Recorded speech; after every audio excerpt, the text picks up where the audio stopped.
let's get into the giant mailbag. What crazy thing did City do this week? It's time for Mattress running the numbers. Ready for the main event? The main event. Frequent Miler on the air starts now. Today's main event, Sapphire Reserve versus Sapphire Preferred. Which is better? I don't know.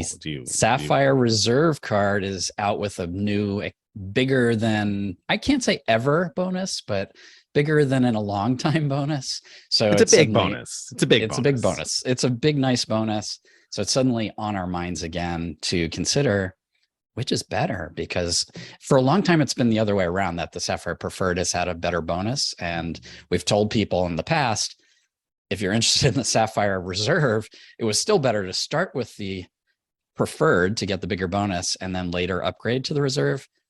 Right now, that's not true. So it's worth considering which do you want. And the bigger, better bonus that's not from Bonvoy Bountiful, Bevy of Brilliant, whatever. I mean, we can't get away from these bees, Greg. No There's bees a bigger, today, better bonus Nick. on the Sapphire Reserve. Betty Botter, Let's do an better, entire better, episode okay, without right. the letter B, okay? From now on. That would be nice. It's just that it's going to be tough transitioning into the next segment. The giant mail slot. I was going to say mailbox, and then I stopped myself. I was like, no, that doesn't work either. All right. Forget eliminating bees. We're going to do the giant mailbag now. Today's giant mail comes from Mary. She had a much longer mail, but the basics are about her arriving in Florence, Italy. The plan was to stay at a VRBO property. Turned out it wasn't so good. They left it early, and so last minute Googled Hyatt in Florence, and turned up. The search resulted in finding the new Il Tornabuoni. Talk about butchering that, whatever the name is of that, but it's a Hyatt Unbound hotel, and she said it was amazing. It cost her 29K points per night, so it was in peak season, I think. Probably 25K normally, which she transferred from Chase, and so it's relevant for our conversation today. And she says it's a fantastic 5-star hotel. They gave us a 3-level upgrade to a junior suite. Totally saved our trip. I wanted to call this out because anytime there's a new Hyatt that is of interest, especially in a great city. I don't know if you've ever been to Florence, but I love Florence, and so beautiful. Having a good Hyatt option there is exciting to me. And so I did Google it before the show, and the overall rating actually wasn't so good on Google. Like the reviews averaged something like 4.2, which normally I would be like, I'm not going to look at that, but if you look at the actual reviews, the most recent ones are all 5. So it looks like maybe they had some troubles, maybe over COVID, or maybe before it became a Hyatt Unbound collection. I don't know. Anyway, there you go. The Hyatt Unbound is not to be confused with Marriott Boundless. Oh, come on. Because Unbound and Boundless are 2 totally different brands. Okay. They're 2 totally different things. They are. Okay. Just wanted to establish that. All right. You got to hand it to Hyatt to get Unbound away from the Bonvoy Bound. Right. It's out of bounds. We're out of bounds here. So we're going to move on to what crazy thing did Radisson Hotels do this week? I had to go slow there, make sure I didn't say Radisson Rewards or Radisson Americas, but what crazy thing did Radisson Hotels do this week? Yeah, Radisson Hotels. So Radisson Hotels is different from Radisson Americas. You remember they split up. They're 2 separate programs. And so Radisson Rest of the World had a sudden overnight devaluation. They eliminated their award charts. They pegged the value of their points to around 0.2 cents per point.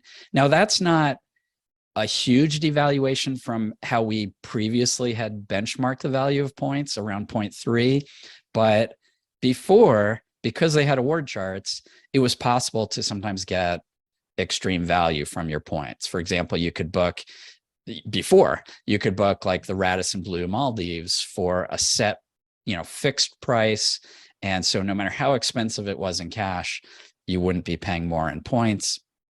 No longer true. Now you're going to just pay an exorbitant amount in points, and there's no good way to get outsized value from those points. So that was their nice overnight surprise for us. Yeah. Thanks for that, Radisson International. We often call it Radisson International to make it simple. Radisson International and Radisson Americas, right? So thanks for that, Radisson International, ruining what used to be an intriguing program. And it's too bad. I'm disappointed because there were some places in Europe that I was like, I'd really like to try that out one of these days. And one of these days never came. And now it's never going to come because I'm not going to take the 0.2 of a cent per point. I'm going to take my chances and hope I can get more value out of either Radisson Americas, or maybe if and when Choice Privileges ever folds it entirely into Choice Privileges, because of course Choice bought Radisson Americas, then I'm hoping that Radisson Americas points will become more valuable. And so that brings us into Mattress running the numbers. If you've got points stock in Radisson International, the Radisson Hotels group that is not the United States, the rest of the world, not the Americas, the rest of the world, Radisson, if you have points over there on that side, what can you do? Are you stuck with 0.2 of a cent? So I think the right play is to transfer those points to Radisson Americas. And it's not because I think Radisson Americas is a great program. There is some value to be had if you stay at certain Radisson hotels. They do have an award chart still.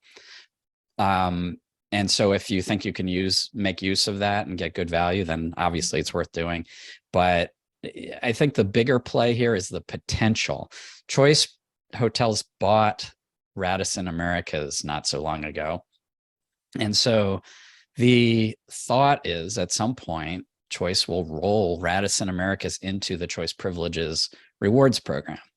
When that happens, the question is, what will they do with those Radisson points you have in your account? Will they adopt them one for one, convert them to Choice points? Will they do something less, like make every 2 Radisson points worth 1 Choice point? Either way, actually, I think that's actually a win, because Radisson points are so devalued from where they used to be that Choice has some sweet spots that you can often get more than a penny per point value. Radisson, you're probably looking at more like 1/3 of a point value if you're lucky. So I think that's the right play, is to move it over to, if you have any points in Radisson everywhere else, move them over to Radisson Americas, hope that Choice does the right thing and 1-to-1 converts them. Yeah, I mean, right. If they 1-to-1 convert them, then it's going to be a huge win. And if it's even, like you said, 2-to-1, even if it's 3-to-1, it's not going to be a massive win, but you'll still probably come out ahead if you put any effort into maximizing your Choice points. So the only way you lose in that one is if Radisson never pulls, if Choice never pulls Radisson into Choice Privileges. Seems unlikely that they never will. Or if they give you something like, every 4 Radisson points for 1 Choice point, and that doesn't seem realistic at all. So I agree. So I think you stand to win almost no matter what. I mean, unless you really have your heart set on those international properties and you're like, I don't care how many Radisson points I got to light on fire, I really want to stay at the Radisson in Crete. I mean, it looks pretty, so enjoy. But unless that's you, then I would move them out, and you still can at this point. But I'm going to guess that that's not going to be available forever. So I would jump on that sooner rather than later. The post that tells you how to do that is linked in the show notes here, so take a look for that down in the notes below or on YouTube or wherever you're watching. Right. So just like Radisson devalued overnight, I would fully expect them to pull this ability to transfer points just overnight as well. So do it sooner than later, as Nick said. Hopefully they didn't do it last night. So the night before, whenever you're listening to this, hopefully it didn't happen. All right. So get those points out of there. That's Mattress running the numbers. I think then that brings us to the main event, right? Main event, Sapphire Reserve versus the Preferred, which is better. So both of those cards are part of Chase's Ultimate Rewards ecosystem. So Ultimate Rewards are the points you earn with a whole lot of different Chase cards. And with Ultimate Rewards points, if you have a Sapphire Preferred or Sapphire Reserve card, or another one, a Chase Inc. Business Preferred, any of those 3, then that unlocks the ability to transfer points one-to-one to a number of airline and hotel partners. And so that's where in this game you get really outsized value from your points. There's the ability, like we were talking about Hyatt before, you could transfer your points one-to-one to Hyatt and book, you know, maybe a $1,000 a night hotel for, let's just make the math easier, you know, 30,000 points. And so, you know, if you had cashed out those same 30,000 points, you would have gotten $300, but now you're getting $1,000 per night hotel because you booked a valuable award stay. So that's the kind of thing we like to do with the points. And we know if you're a frequent listener of Frequent Miler on the Air, that's what you like to do with the points too. So the Sapphire Preferred and Sapphire Reserve cards and the Ink Business Preferred, which we'll talk a little bit about at the end, having at least one of them in your household is key to making the Chase Ultimate Rewards as valuable as it can be. Okay. All right. Well, so before we get into the comparison, should we explain why having one in your household, your wording there was important, I think. Yeah. Should we explain why that Go for it is the way you said it? So you only need one of those cards in your household because Chase will allow you to combine your points with one other member of the same household or a co-owner of your business if you have a business, but we'll leave that aside for now. So let's say you're playing in 2-player mode, you've got a spouse. And so, or we'll just call them player 2. They don't even have to be married, right? So your player 2 can have some Chase cards and you can have some Chase cards and you can put those points together. So if either one of you has a card that is allowed to transfer to partners, then you can combine your points in that one single account. So for instance, in my household, my wife has the Sapphire Reserve and I have the Freedom Unlimited. So I can take all the points I earn on my Freedom Unlimited and move them over to my wife's Sapphire Reserve, and then she can move them on to partners from there. And she can move them to her loyalty accounts or to the loyalty accounts of an authorized user on the account. Is that right, Craig? I didn't just make that that's up, right. Yep. Okay, so which I had to ask only because I have a card that enables transfers also, but that's not the way you're going to want to play it in your household. You'll probably just want one of these cards. So then my wife could transfer to her Hyatt account or to my Hyatt account or to her United Mileage Plus account or to my United Mileage Plus account, as long as she keeps me as an authorized user on the Sapphire Reserve. Now, there are different ways to play that because the Sapphire Reserve has an authorized user fee. So we'll talk about some more of that detail later. But the fact of the matter is you don't both need one of these cards. You just need at least one in your household to be able to enable the transfers to all of the various loyalty programs.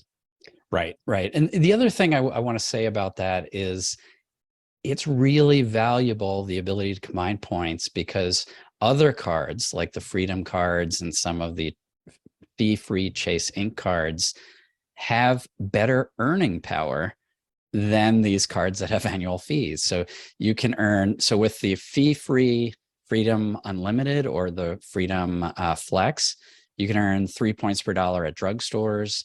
You can, with the Freedom Flex, you can earn 5 points per dollar in rotating categories each quarter. Freedom Unlimited, you earn 1.5 points per dollar everywhere. So that's better than, you know, for unbonus spend, that's better than what the Sapphire Preferred or Reserve will give you. With the Ink Business Cash card, the fee-free Ink Business Cash card, you can get 5 points per dollar at office supply stores, which is awesome because office supply stores often sell gift cards. So you can earn 5x buying gift cards, and they often have sales where the Visa or MasterCard gift cards have no like extra fees on top. So you could buy, for example, a $200 Visa gift card for $200. You're earning 5 points per dollar doing that. Those points then become more valuable by moving them from your Chase Ink cash account to your or your significant other's Sapphire Preferred or Sapphire Reserve or Ink Business Preferred account. And because that way it unlocks the ability to transfer those points.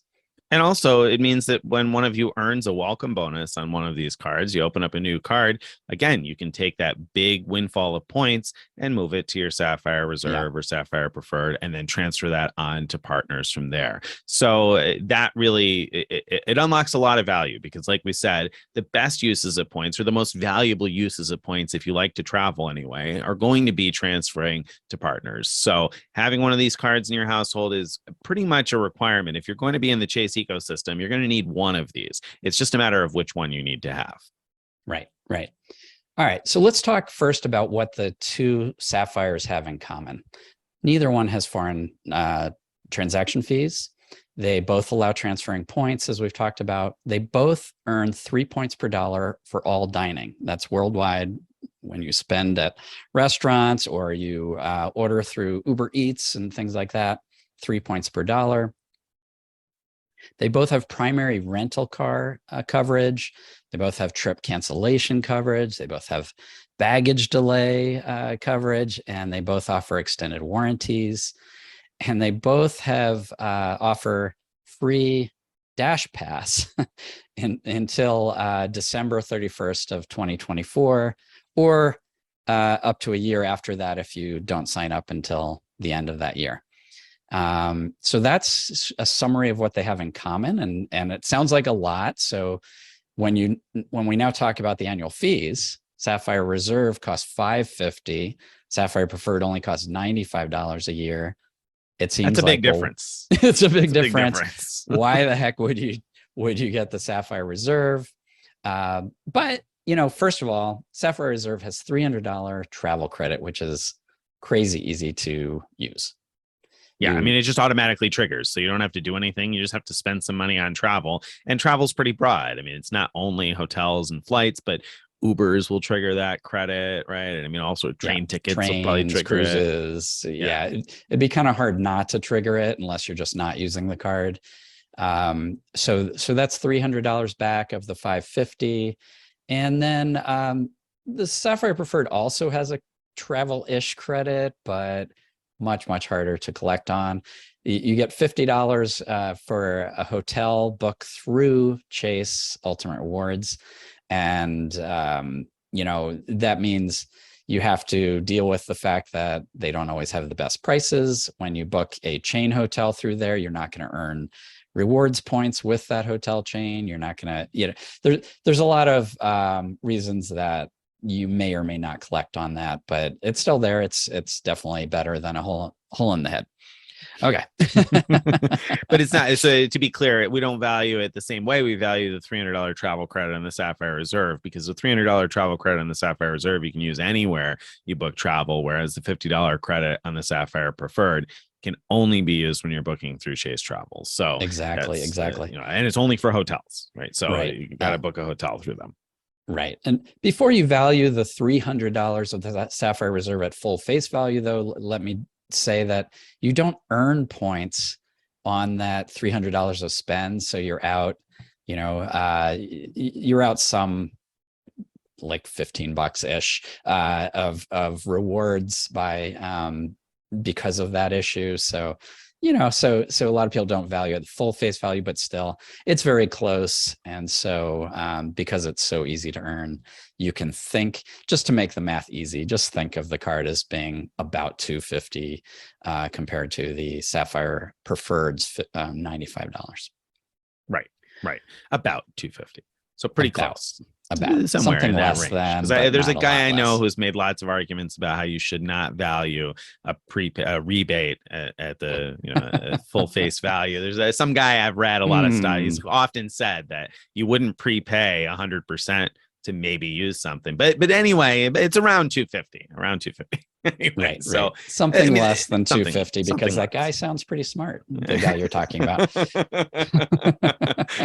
So, all right. So for like about 155, 100 and something like that dollars more for the Sapphire Reserve. I mean, what do you get? Do you get 150, 160, $170 worth of stuff, or what? You get a lot of stuff. So let's talk about what that stuff is.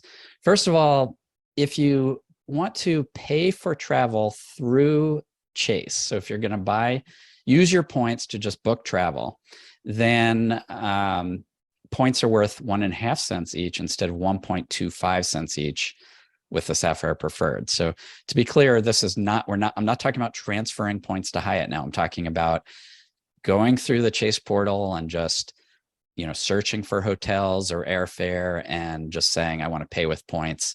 You get an extra 1/4 cent value from each point with the Sapphire Reserve card.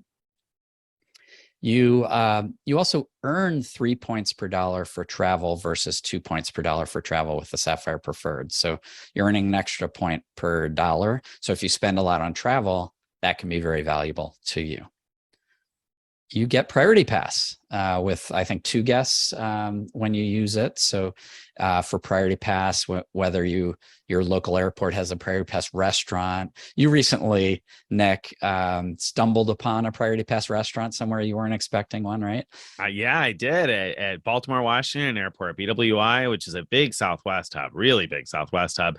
And forever, they've had the club at BWI that you reviewed a while back, and it looked great. But in order to get to the club, you'd have to leave this. If you're flying Southwest and connecting, you'd have to leave the secure area. You have to go through security, go to the club, then leave the secure area again, go through security again to get back to Southwest. So right. For all intents and purposes, there has not been a lounge. There's been minute suites at BWI forever. And including when I went through, I always check, I don't know why, but I always pull up the app and look at whichever airport I'm at, I guess because things get added all the time. And thank goodness I do that, because I was at BWI just last weekend, and I was very surprised to find that there is now a Priority Pass restaurant, the Harbor Grill, that you can access if you're flying Southwest or American Airlines without having to leave the secure areas. So it's between gates C6 and C8, and it's very easy to get to. And so if you have a card like the Sapphire Reserve that has a Priority Pass that includes restaurant access, you get $28 per person, and you can have 2 guests with the Sapphire Reserve's Priority Pass. So I mean, you could get yourself like an $80 check, basically, just about anyway, with 3 people if you got a couple of guests with you, and you can eat for that. So it's, just a few years ago, the conventional wisdom with Priority Pass was that it can be valuable for international travel, but not so much within the United States. Things have changed a lot just in those few years, with them opening more and more, not opening the restaurants, but becoming more and more usable at certain restaurants in airports so that you can actually get your meals for free. Huge change. A number of lounges also have converted to accepting Priority Pass that didn't used to. And they also have these Be Relaxed spas where you could actually get a short massage for free if you have Priority Pass. And the Detroit airport, which is the one I fly out of most, is a classic example. Again, just a few years ago, Priority Pass there was nothing, absolutely nothing you could do with it at Detroit airport.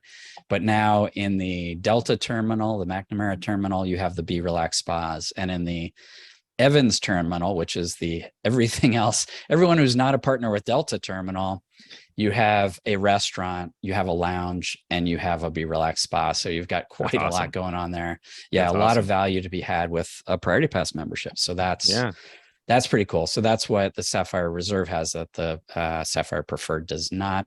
But we're not even close to done yet of the things it has that the other one doesn't. Global entry or pre-check credit. So you get the fee returned to you every 4 years, up to every 4 years for signing up for and renewing global entry or pre-check, TSA pre-check. There's some co-brand things. Lyft, you get 10 points per dollar by using your card, Sapphire Reserve card with Lyft versus 5 points per dollar with the Sapphire Preferred. Those are through March 2025. I totally forgot about that. I'm glad you mentioned that, because I had totally forgotten. And I took a couple of Ubers this last weekend that weren't cheap. And I look back and I say, oh man, I should have booked through Lyft. Yeah, I always forget about it too. All these little like co-brand things I forget about. And it bugs me that they're all like through a certain date. So I can't think of them as permanent features. And so that tends to be, I kind of discount them all together in a way. Instacart is another partnership. So you get 12 months free Instacart Plus with the Sapphire Reserve versus 6 months with the Preferred. You get $15 per month, up to $15 per month credit with the Reserve versus $5 a month, up to $15 per quarter with the Preferred. That's for Instacart. That $15 credit versus per month versus per quarter is Instacart. Yep. Right. And then DoorDash, there's still a DoorDash benefit there. I forgot about that as well. With DoorDash, you're getting $5 per month credit with the Sapphire Reserve versus I think it's think it's like the Instacart of $15. I'm not actually sure what the Sapphire I'm not Preferred sure. is. My notes are actually messed up here, unfortunately. Well, that one excites me less because most MasterCards also offer, I think, the same benefit. Oh, Same that's $5. right. Yep. So Yep. I forgot basically, about that. most credit cards these days offer some sort of a DoorDash benefit. But then you can't Well, always. I'm not sure I'd say most, but yeah. Anyway, I mean, all right, many, yeah. MasterCards anyway. Most of those do, and I think you can't stack a coupon, so it's like, All right. Never mind the DoorDash stuff. Okay. Sapphire Reserve also gives you a roadside assistance for free 4 times per year. So that's like if you don't have AAA, you can get someone out to tow your car or to help fix a flat. It gives you 6-hour trip delay protection versus 12-hour with the Sapphire Preferred. So that means if your trip is delayed by 6 hours, you can, get some compensation for what you need. Have you done that? Have you ever not with Chase? I haven't for trip delay protection? Okay, I haven't Chase. Either. Yeah, my only claim with that had been with Citi years ago, and I believe now I should have looked this up. I didn't think about it until right now when you were saying it. I believe there's something if you ever end up in the situation where you're like, oh man, I got delayed by a lot, but it wasn't quite enough. I believe the wording of the policy is by 6 hours for the Sapphire Reserve or 12 hours for the Sapphire Preferred or overnight.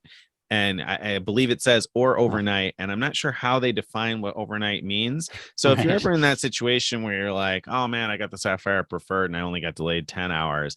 If it was overnight, you may still be able to make a claim. I say may, who knows? And I don't know how that works with, less than 6 hours. Where do they define an overnight? But it's just worth knowing that type of little nuance and always reading for those nuances so that if you don't quite meet the requirements, you can still take a swing at it. That's kind of fun. We need to look that up. Like, so if the flight was supposed to take off at 11:55 and took off after midnight, is that overnight? I mean, I don't know. Is that went from a PM time to an AM time? I mean, I'd at least try. What I'm saying. Then there's some things that Sapphire Reserve offers that you hope you never need. I guess what we were just talking about is one of them, but what you really hope you never need, it gives you emergency evacuation and transportation up to $100,000 worth. It gives you emergency medical and dental up to $2,500. Now that's may sound like not much, but I find that very interesting because I can't think of any other cards other than the Ritz card, which has the same coverage, that offer medical and dental at all as a credit card perk. So that's pretty cool. For purchase protections, the Sapphire Reserve has damage or theft purchase protection up to $10,000 per claim versus up to $500 with the Sapphire Preferred. That's a big difference. It really is a big difference. If you're going to buy a big ticket item, you would certainly want the higher amount there. Right. Especially with, so many phones costing well over $500 these days, and they're easy to break. Return protection is also something that the Sapphire Reserve has that the Preferred does not. So if you're not allowed to return, if the store you bought from won't accept a return, you can get up to $500 per item and up to $1,000 per year with the Sapphire Reserve. All right. So that sort of sums up. We're going to talk a little bit about the Ink Business Preferred in a moment, but that kind of sums up the differences. So what do you think, Nick? Is it worth paying that extra 150 plus to get the Sapphire Reserve for that collection of miscellaneous things that it gives you? I don't get super excited about collections of miscellaneous things, or at least not as excited as I did back when I collected bottle caps. I don't have as much tolerance for the bottle cap collection anymore. So I'm not super excited, but on the flip side, I can definitely see the person that this would appeal to. And when I say that, I mean several different people, because different situations, this would really work out. I mean, if you spend a lot on travel, and you really don't have to spend a ton to be a lot. I mean, a lot means different things to different people, but you don't need to be like wildly wealthy to have spent enough that you would come out ahead by earning that extra point per dollar. Do you remember where the break even is on that? I can't recall off the top of my head. Yeah, I think you did a post about it, so I'll link to it in the notes where you figured out how much you have to spend on travel to make it worth that, like earning that extra point per dollar spend, and where it would be worth more than the $160 difference. So, I mean, if you spend a fair amount on travel, and you'll use priority pass a time or two per year, then I think it certainly can be worth it. I mean, I keep the Ritz card, which has similar travel protections, and one of the reasons I keep that card is for the travel protections. If I wasn't going to have the Ritz card, then I think I probably would want the Sapphire Reserve. And it's not because you're going to get enough value every single year, but it's because the one time you do use that, it's going to be worth enough to cover quite a few years of the annual fee, whether it's the travel protection or the purchase protection. And I have had to use purchase protections before. Now, I haven't used it with Chase. I had one failed claim actually with Chase, but that's another story for another day. But I had a successful claim with Amex not that long ago where I dropped a phone a week after I bought it, and I was able to get the money back thanks to purchase protection. So having that type of benefit up to $10,000 per claim would cause me to consider putting large ticket items on this card. So if I was going to buy a number of bigger items, I would probably consider this. I like the emergency medical and dental. I don't usually buy travel insurance when I travel.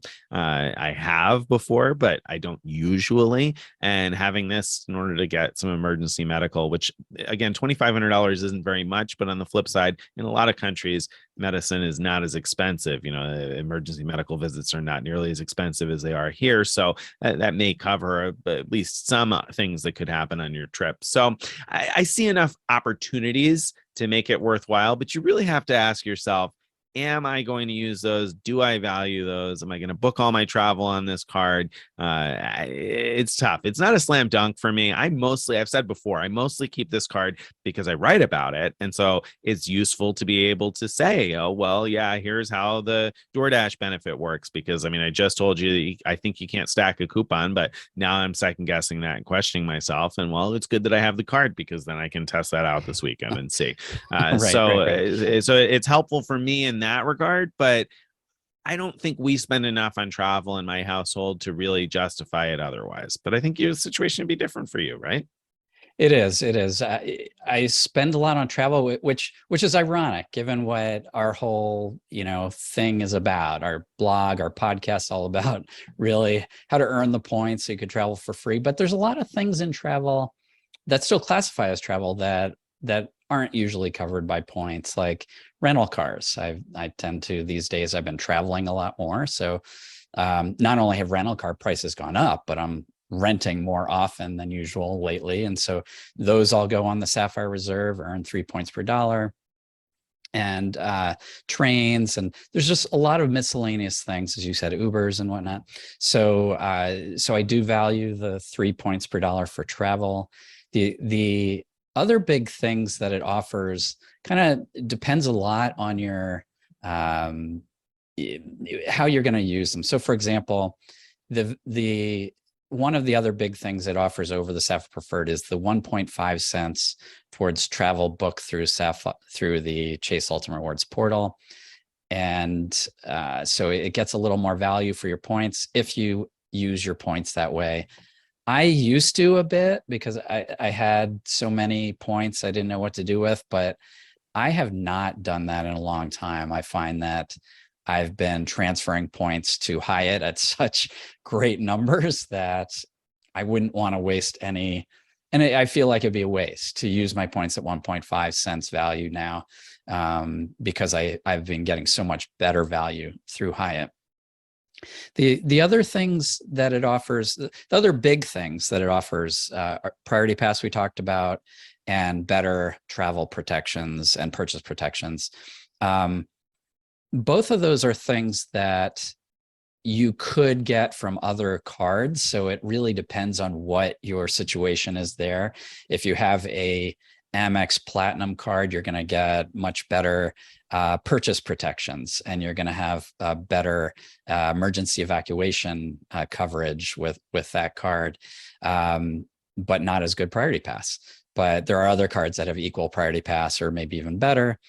So it really just depends what else is in your portfolio as to how much you should value those things. But I think if for someone who doesn't have like, good versions of those things, those really should be considered into whether the Sapphire Reserve is better. And I think a lot of people will do math and say, yeah, actually, Yeah, it is the right one for me. and I've said that it wasn't, I haven't found it to be worth it to me in the past, but we talked just a little while ago about that new priority pass restaurant at BWI. And that's huge for me because we fly Southwest a lot. We've long had a companion pass in our household. And so, we tend to choose Southwest domestically. And if you fly Southwest out of the eastern half of the United States, you're going to connect at BWI, from almost everywhere. So we connect to BWI all the time. And so now having a restaurant there, that is a huge value to me. Now, like Greg said, I have other cards that offer that benefit. So that won't be a game changer for me on the Sapphire Reserve. But if I didn't have other cards that offered that, and I flew Southwest a lot from anywhere in the East, or I know I'm going to be connecting through BWI all the time. Well, I mean, that restaurant benefit alone could be huge because you enjoy a meal every time you go through the airport. And that's, to me, almost better than lounge access from the standpoint that you're going to get an actual full meal rather than, trying to pick off a buffet and find what it is that you like. So I find that pretty valuable. And then, of course, BWI also has a minute suite. So you can get that quiet, relaxing room where you're all by yourself and kind of get that end of the lounge experience also in one shot. And don't forget, if you're going to do that, you can book your minute suites right online on their website. So you don't have to wait when you get there. Just quick tip there. Anyway, so I think that I could see, again, where that could be really valuable for a lot of people. So for you, I know you said you spend enough on travel, or at least this last year, you've spent enough on travel to keep it. In a future year, if you weren't spending as much on travel, would you still keep the Sapphire Reserve, or would you downgrade it or go after a Sapphire Preferred instead? Yeah. I think if I knew I wasn't gonna be spending much on travel, luckily Chase makes it very easy. You could just call up and downgrade the card to the Sapphire Preferred, or even to a fee-free Freedom card if you prefer. So there's a lot of options there that are easy. And then if you later decide, oh, wait a minute, I've got some big travel purchase coming up, call them up and upgrade back to it. And your annual fee will be prorated each time, so that you'll get, when you downgrade, you'll get a certain amount back depending on where you are in the year. And when you upgrade, you'll pay the sort of the prorated amount to get it back. Yeah. And I think that's a really solid point. So if you are eligible, and we didn't mention this, so maybe we should, you're eligible for a Sapphire bonus, A, if you don't currently have a Sapphire card, and B, if you have not earned the bonus on a Sapphire card in the past 48 months. Doesn't matter when you open the card, when you close the card. What matters is when you earned the bonus. It's got to be 48 months since you earned the welcome bonus on the card.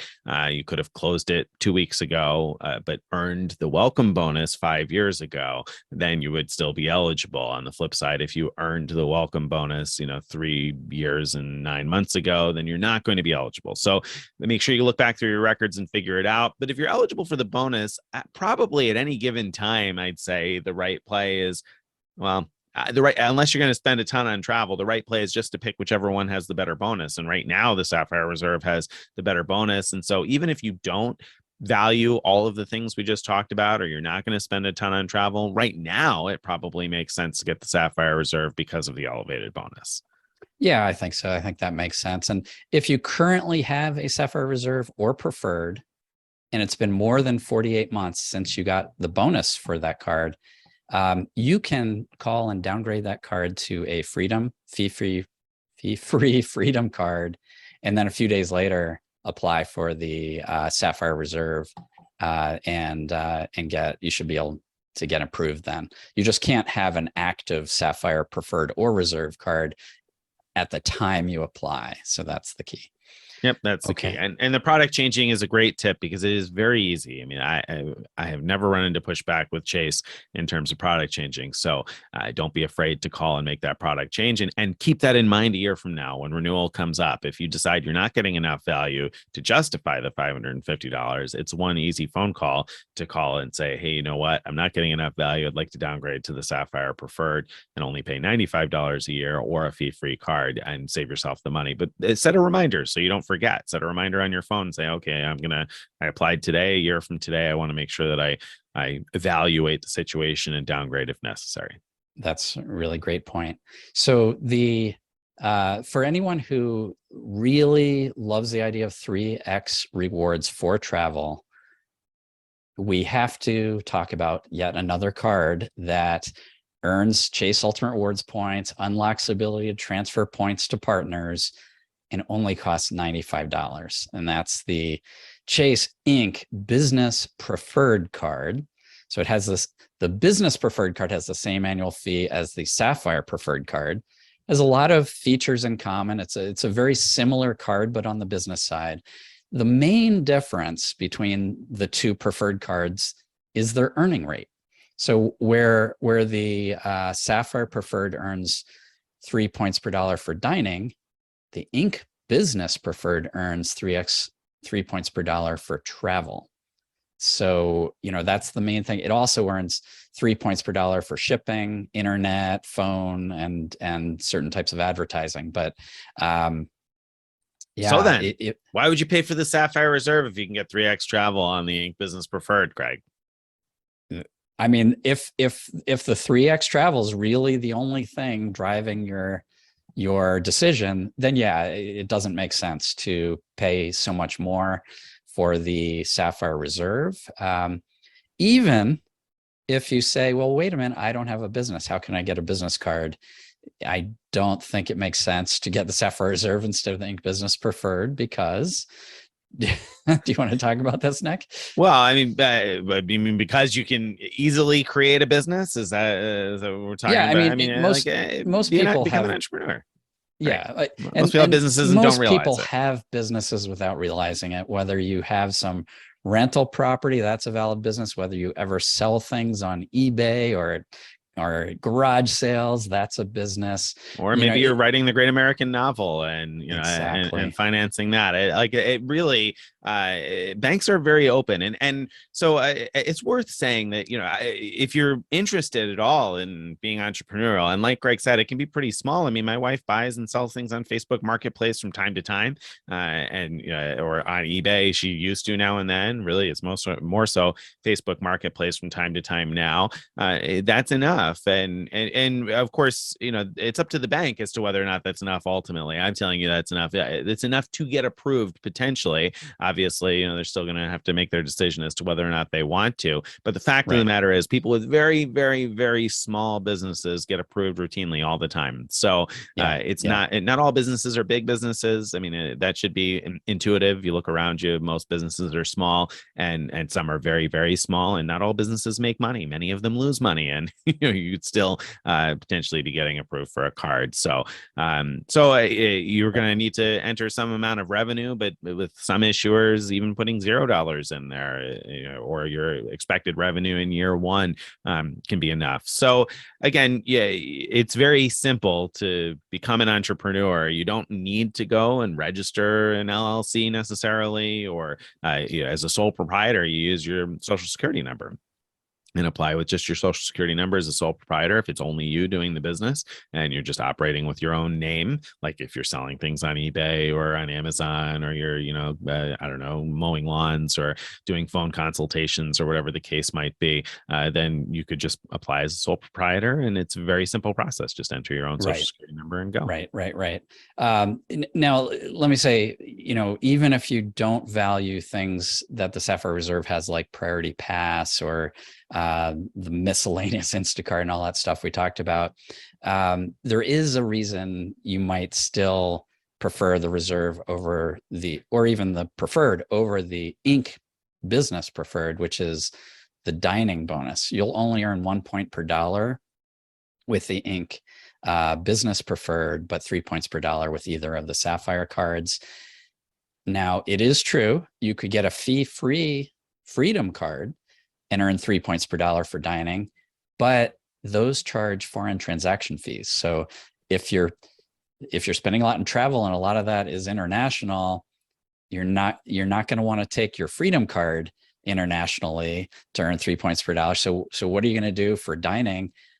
that's when people tend to spend a lot more for dining than normal, I'd say, when they're traveling internationally. And so it's good to have a card that has good restaurant bonus that has no foreign transaction fee, I think. So that's a reason to consider one of the Sapphires over the business preferred, even if you get over that hump of like, well, wait a minute, I don't have a business. Yes, you do. Even if that's true, you might still want one of the others. But if you can spend big, the Inc. Business Preferred is good for its welcome bonus, regardless. For sure. I mean, 100,000 points usually. So is the standard bonus for that card, bonus, but it requires, what is it, $15,000 in spend. Yeah. So you need to be able to spend quite a bit in a short amount of time in order to trigger that. Though it's worth considering the no annual fee chase business cards also. If you realize that you have a business, the Inc. Cash and the Inc. Business Unlimited are great cards. I mean, I think probably if you talk around or ask around in this game, most people that have any business cards at all have the Inc. Cash card, because that's certainly a popular one for its 5x. Greg mentioned 5x at office supply stores, and certainly it's popular for those Visa gift card deals, but it can be useful even for other types of gift cards. In fact, just this week we needed to buy tickets for Disney World, and we didn't have time to jump through a bunch of hoops in order to try to figure out ways to get discounted gift cards. So we bought some gift cards at an office supply store because it was 5x. So might as well at least earn 5x on the tickets. If I gotta spend an arm and a leg to go visit Mickey Mouse, then I might as well at least earn 5x on it. So that Inc. Cash card is such a sort of unsung hero. It not only that, I mean, even if you don't want to do any work at all, put your internet and phone charges on the Inc. Cash card. It's just automatic payments, and you're going to get 5 points per dollar for those. And then every now and then move those points from your Inc. Cash card, where they're only worth a penny each, if you leave them there, move them to your Sapphire Preferred, Sapphire Reserve, or Inc. Business Preferred accounts so that they become more valuable. Yeah, for sure. And the Visa gift card sales that we talk about all the time now, the current one, or the one that ends the day where this is publishing at Staples, you can buy up to $1,600 at a time. And if you're earning 5x on that, I mean, you're talking like 8,000 points. And so I took that. I have an insurance bill that's about that much every month, and I can pay, multiple payments with $200 cards. So why not earn the 5x if you can, right? Yeah, so sweet. And of course, there's limits on that. That card only earns 5x on up to $25,000 in purchases per year, and at office supply stores. So but phone and internet is in the same category there too. I think capped at the 25K per year, but totally worthwhile. And so we could talk about that all day long, but today's show is about Sapphire Reserve versus the Sapphire Preferred, believe it or not. So the Inc. Business Preferred gets an honorable mention in that, because again, if you only are interested in travel and being able to transfer to partners, paying for travel and being able to transfer to partners, then the Inc. Business Preferred might be the best bet for you. That's also right. worth mentioning, that card has cell phone insurance, and it only earns 3x at cell phone and internet versus the 5x on the Inc. Cash we were talking about. But the Inc. Cash, of course, can't transfer to partners without one of these other premium cards we've been discussing. So that's another reason you might want the Inc. Business Preferred for its cell phone insurance and 3x on the cell phone bill, though it's got a $100 deductible. So that excites me a little bit less than the cell phone insurance on some other credit cards. Yeah, because some other ones have what, $50 deductible? $50 deductible, and there's even a couple that have a $25 deductible. But yeah, 50 is nice. Getting to be more standard on a lot of other cards, or at least certainly on the Amex cards that have cell phone insurance. So that's all things to evaluate, but pretty good, I think. So I think our what is our verdict here? The Sapphire Reserve, probably worth it for a lot of people. Exactly. First year. For a lot of people, it's the right card, but definitely, do the math and see, because if you don't need to be paying $550, the $95 is a very good alternative. So either way, you're not going to be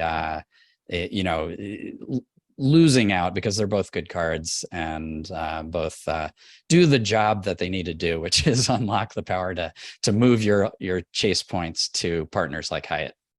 Absolutely. All right. Very good. So I think that brings us to this week's question of the week. And this week's question of the week kind of goes back to something we've just been talking about there, because we were talking all about the priority pass and restaurants. And this question came in several times this week in different forums, but Brett asked on my post about that BWI restaurant that's now on priority pass, asked the question several people had: which cards have the restaurant priority pass? It's hard since I think they're all called priority pass select benefit. So which cards have a priority pass that includes access to restaurants like the one we just talked about? Yeah. If you have your priority pass from any issuer other than American Express, then you have the ability to get the restaurant benefit. I mean, the restaurant benefit is included. It's just Amex that disallows the restaurant benefit. So if you have a Amex card that offers priority pass and any other card that offers priority pass, don't even ask for the priority pass from Amex, because you're going to get confused about which is which. Just request the one from the other issuer and you'll be good. Yeah, if you get a priority pass from like the, I don't know, like the Hilton card or something like that, I think they might auto send that one. Just throw it away. Okay. You know, Seriously, if you got one from I anybody agree. else, just throw it away. Throw it away. I mean, as long as you have an alternative. Right. Yeah. That's what we're saying. As long as you have an alternative, then just throw it away. There's no sense in keeping it because it's not going to do you any good. Now, the second part of the question that Brett didn't ask, but I'll ask you is, what's the guest policy, or how does the guest policy vary? Which I know you mentioned 2 guests on the Sapphire Reserve. Are there any cards that vary from that?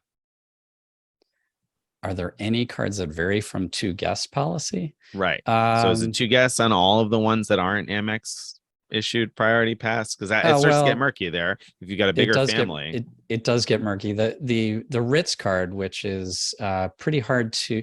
So the Ritz card you can't sign up for directly, but you can get another Bonvoy card from Chase, and later, after you've had that other card for a year, you could request to upgrade to the Ritz card.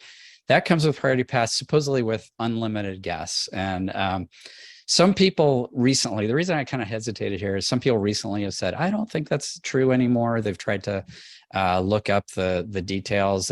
It's not well documented what the features are. So I think it still has unlimited guests, or maybe we're grandfathered in if we got it a while ago. I don't know. I would love to have a recent data point to prove it one way or another. Have you ever? I've never guested in more than 1 or 2 people. So yeah, I've guested in 4 or 5, but only once or twice. So and it was years ago now. So whether or not that's still applicable today, I don't know. But I did do it on a couple of family trips a long time ago now. Yeah, and it was no problem. So another one that's unusual, the City Prestige card, which is another one that one's no longer available. I don't think you could even product change to it if you don't have it. But that one says 2 free guests, or immediate family. So you can bring in all of your immediate family, but only 2 like unrelated guests. So that's kind of interesting. Yeah. I mean, so with most of them, it's going to be 2 guests, and we think maybe the Ritz one is still unlimited, but we don't know for sure because it's not even listed as a benefit necessarily anymore. It's kind of hard to find. And I always kept the Ritz priority pass in my wallet for a long time, and then for some reason I switched out and took the Venture X one, and now I can't find my Ritz one. So I got to find that again, or I'm gonna have to call Chase and request it again. If I request it again, maybe the literature will say what the deal is on guests, but it certainly was unlimited at one point in the past, at the very least, on the Ritz card. And most other ones, I think the Venture X, the Sapphire Reserve, those are both 2 guests. What about there's a priority pass with the Altitude Reserve? Is there? Not really. It gives you like 2 visits or something. Okay. It's something weird. So there's another one to throw away. Exactly. So those are basically the cards that are going to come with priority pass that's useful for you. If you got a venture card, I guess you get 2 priority pass visits a year, I think, but so those could be restaurants, I think, but again, that's very limited. So the cards that you really want with a priority pass, I think, are the Sapphire Reserve, the Ritz, or the Venture X. And out of those, the best we think is the Ritz. Otherwise, they're basically the same. Yeah. That's right. Although the Venture X has the other advantage of that they don't charge for authorized users, so you can get everyone in your family. I mean, that's the same with the Ritz, but different from Sapphire Reserve.